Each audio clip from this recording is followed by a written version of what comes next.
One of the most talked about races is the contest for the District 2 seat in the U.S. House of Representatives between challenger Linda Coleman and incumbent George Holding. CBS 17's Amy Cutler and Michael Hyland are following both candidates tonight as we wait for those results. Let's start with Michael with more on the Republican congressman. And this is where Republicans are going to watch the returns come in tonight. And today we saw just how much interest there is in this race and ultimately who controls Congress. Today we saw people standing in line for over an hour at the Wake County Firearms Education and Training Center to vote. George Holding's seat is one of 3 in North Carolina currently controlled by Republicans that Democrats have targeted as they try to flip control of the House. I recently sat down with Congressman Holding, and one thing we talked about, the rise of independent and unaffiliated voters. In Wake County, they outnumber Republicans. They're also on track to outnumber Democrats soon, too.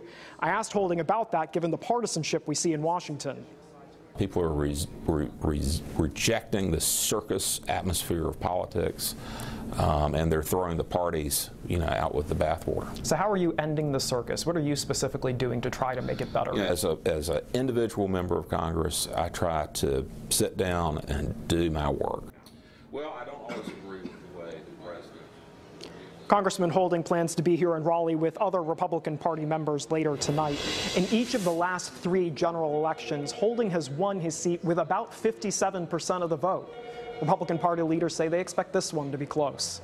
Live in Raleigh, Michael Hyland, CBS 17 News. Okay, Michael, thank you. Let's head to Nightdale, where CBS 17's Amy Cutler is with Linda Coleman's campaign headquarters tonight. Amy. Yeah, and Angela, Coleman says she is optimistic going into tonight. You can see that there's already music behind us, and setup is well underway. We've got some supporters putting up some balloons and signs. Now, we also had the chance to catch up with Coleman earlier today. She spent the day visiting several polling locations, shaking hands and making her closing argument. She says education, health care, and jobs are what matter most to people in this 2nd congressional district. She's held several town halls and tells me she wants to be a voice for people in this district. So what will make the difference in this race?